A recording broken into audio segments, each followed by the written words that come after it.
Posibleng umabot ng hanggang piso at 50 sentimo dagdag sa minimum na pamasahe sa jeep sa Metro Manila at Southern Luzon na isasabay sa balik eskwela sa Hunyo. Nagbanta ang grupong akto ng kilos protesta kung hindi mapagbibigyan ang hiling na fare hike.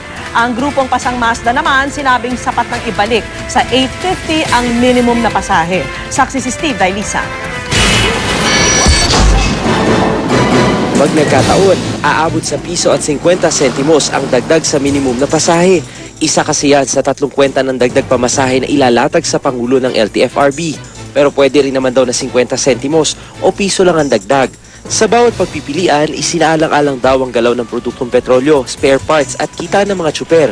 Gayun din ang magiging epekto nito sa ekonomiya, partikular sa mga consumer. Baka mag-trigger ho ito ng pag-increase ng presyo ng mga bilihin, ng mga commodities. Ang 50 sentimos na rollback sa krudo ngayong araw makaapekto pa sa pinalda desisyon ng LTFRB na inaasahang lalabas 2 linggo mula ngayon. Malaking bagay daw kasi na mabalanse ang presyo ng produktong petrolyo, lalo taas-baba ang paggalaw nito kada linggo. Pero init na ang akto na main petitioner sa fare increase. Sabay banta na magsasagawa ng kilos protesta sa pagbubukas ng klase sa Hunyo kung hindi pagbibigyan. Hinihintay pa raw ng LTFRB ang desisyon ng Pangulo kahit kahapon pa sinabi ng palasyo na hindi naman ito kailangan. Sinasabi ho ng akto yan to pressure us into coming up with a resolution before the opening of classes. My point is, sinasabi ko, alam ho namin na magbubukas ang mga klase. He doesn't have to do that. Para naman sa grupong Pasang Mazda, sapat nang ibalik sa 850 ang pasahe. Mabawi lang ang 50 sentimos na pusa raw nilang ni rollback nung bumaba sa 37 pesos ang kada litro ng krudo.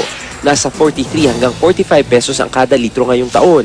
Para wala na maging problema rin sa hanay ng mga commuters pagkat yung 50 centimos malaking bagay na rin sa hanay ng driver. 1 peso, okay na rin. Okay lang sa inyo? Okay na, sige po, okay lang po.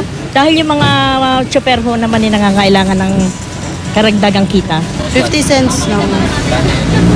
Kasi mahirap kukunti naman yung sweldo mababa yung sweldo.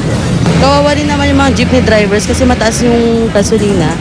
Kaya okay lang na magtaas pero konti lang. Ako si Steve Dailisa, ang inyong saksi.